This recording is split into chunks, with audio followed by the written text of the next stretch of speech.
क्या आप लोगों ने ये नोटिस किया है या ये महसूस किया है कि पिछले कुछ सालों में क्लाइमेट में काफी ज्यादा चेंजेस हम लोग देख रहे हैं। जैसा कि अभी बारिश का मौसम है तो हम लोग बहुत ज्यादा ये न्यूज में सुनते हैं कि कुछ शहरों में बहुत ज्यादा बारिश हो रही है जिससे वहां पे बाढ़ आ रही है या कुछ शहरों में सूखा पड़ा हुआ है। और मैं उत्तराखंड से हूँ और उत्तराखंड और हिमाचल से रिलेटेड आपने ये न्यूज सुनी होगी कि वहां पे बादल काफी ज्यादा फ्रिक्वेंटली फट रहे हैं। जैसा कि फरवरी के महीने में ही चमोली डिस्ट्रिक्ट में बादल फटने से काफी नुकसान हुआ था और अभी भी काफी जगह बहुत ज्यादा बाढ़ आ रही है। और दोस्तों, जैसा कि अभी गर्मियों का मौसम गया है तो टेम्परेचर बहुत ज्यादा हाई चला जाता है। अब बहुत ज्यादा गर्मी पड़ रही है और हर साल एक नया रिकॉर्ड बन रहा होता है। और आपने न्यूज सुनी हो, वर्ल्ड न्यूज, तो पाकिस्तान की सिटी है जकोबाबाद, जहां का टेम्परेचर थ्रेशोल्ड टेम्परेचर से ज्यादा हो गया था। मतलब कि जहां पे हम लोगों की बॉडी खुद को ठंडा करने के लिए स्वेट बनाना बंद कर देती है, वो थ्रेशोल्ड को भी पार हो गया था।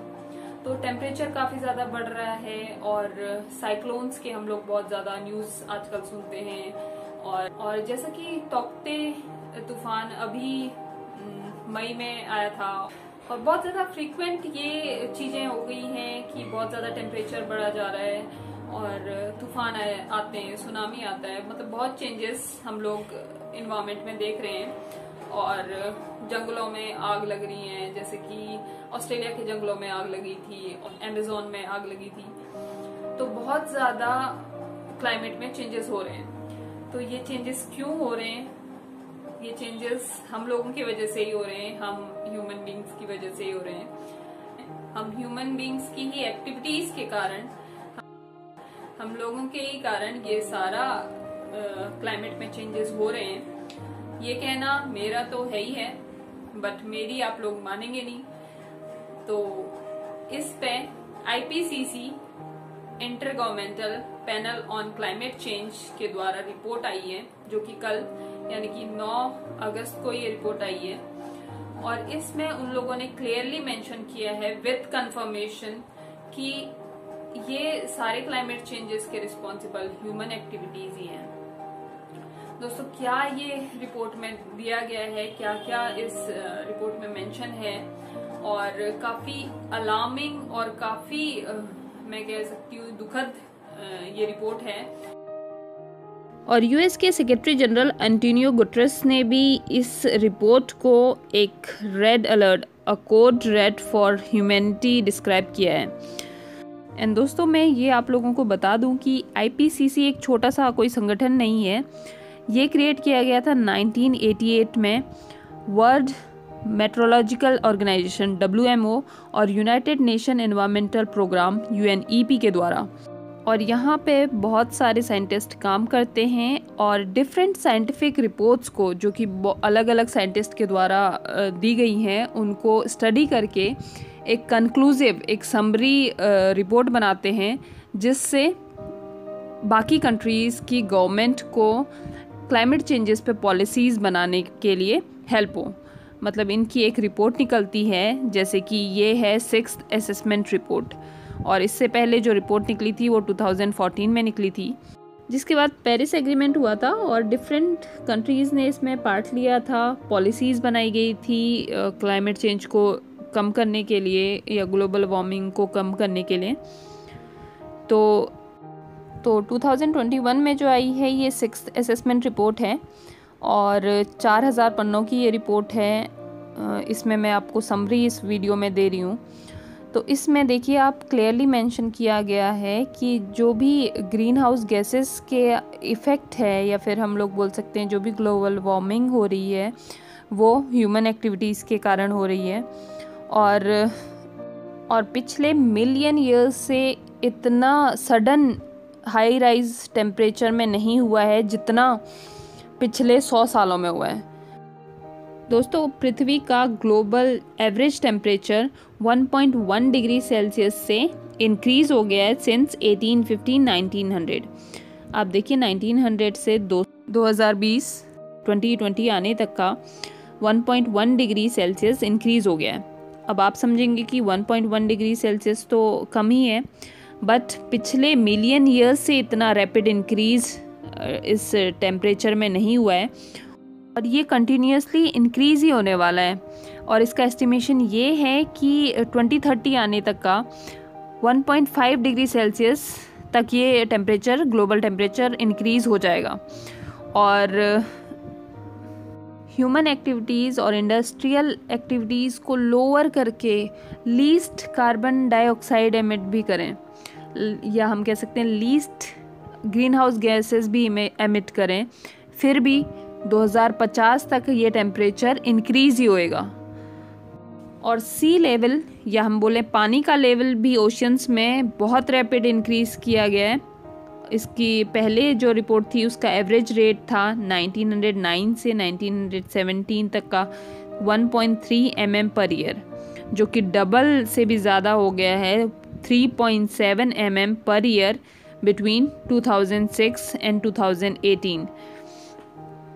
तो देखिए यही कारण है जैसे हमारा सी लेवल इंक्रीज़ हो रहा है तो सुनामी आ रहे हैं, साइक्लोन आ रहे हैं। इसको थोड़ा सा और हम समराइज़ करें तो ह्यूमन एक्टिविटीज़ की वजह से इररिपेरेबल डैमेज, मतलब कि जो डैमेज हमने अर्थ में कॉज कर दिया है उसको रिपेयर हम लोग नहीं कर सकते।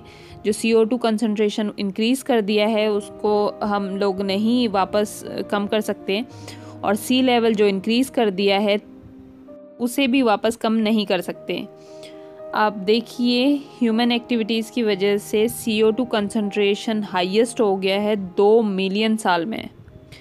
सी का लेवल अभी फास्टेस्ट रेट पे इंक्रीज़ कर रहा है पिछले 3000 सालों में।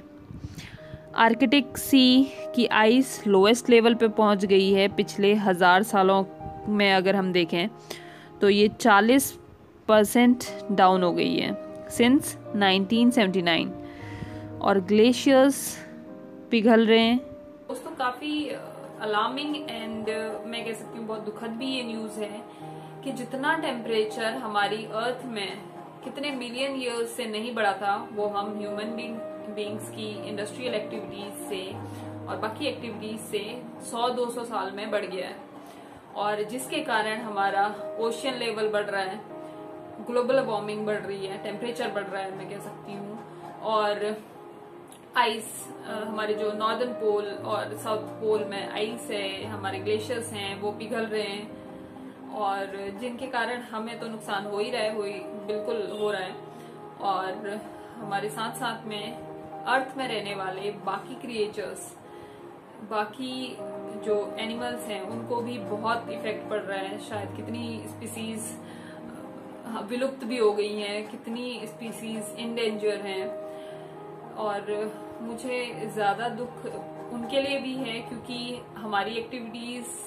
के कारण या ह्यूमन बींग्स की एक्टिविटीज के कारण ये सब कुछ हो रहा है, तो हम तो झेल रहे ही हैं, साथ ही साथ एनिमल्स जिनने कुछ भी नहीं किया बेचारे वो लोग भी ये सारे क्लाइमेट चेंजेस झेल रहे हैं। तो हम लोगों को, हम ह्यूमन बींग्स को कुछ स्टेप्स जरूर लेने होंगे ये सारा क्लाइमेट चेंज को कम करने के लिए, ये टेम्परेचर को कम करने के लिए, बिकॉज हम अभी भी कोई भी स्टेप्स नहीं लेते हैं तो ये टेम्परेचर पता नहीं कितना बढ़ता जाएगा। और तो दोस्तों हम लोगों को आज से, अभी से ही एफर्ट्स करने पड़ेंगे इस क्लाइमेट चेंज को कम करने के लिए, carbon dioxide, green house gases को कम करने के लिए, क्योंकि हम लोग अगर अभी स्टेप नहीं लेंगे तो हम लोगों को तो नुकसान हो ही रहा है, हमारी आने वाली जनरेशन पता नहीं कितना ज्यादा इससे इफेक्ट होगी और कितने ज्यादा उनकी हेल्थ पे एडवर्स इफेक्ट होंगे और कितना ज्यादा एनवायरमेंट पे इफेक्ट होगा। तो हम लोग की तो मैं ये समझती हूँ कि आधी जिंदगी चली गई है ये सब में, और आने वाली जनरेशन के लिए हम लोग कुछ तो बेटर कर सकें, कुछ तो बेटर उनके लिए करके जाएं। तो जितने कंट्रीब्यूशन आप लोगों के कारण आप लोगों से हो सकता है, जैसे कि हम लोग कचरा बहुत ज्यादा बाहर ना डालें, बहुत ज्यादा पॉल्यूशन ना फैलाएं, और आप ट्रीज को लगा सकते हैं जिससे कार्बन डाइऑक्साइड कम हो, और भी कुछ एक्टिविटीज जितना भी आप लोग कर सकते हैं, जितना भी हम लोग सब लोग कर सकते हैं वो हमें करना चाहिए। तो दोस्तों फाइनली गुड बाय।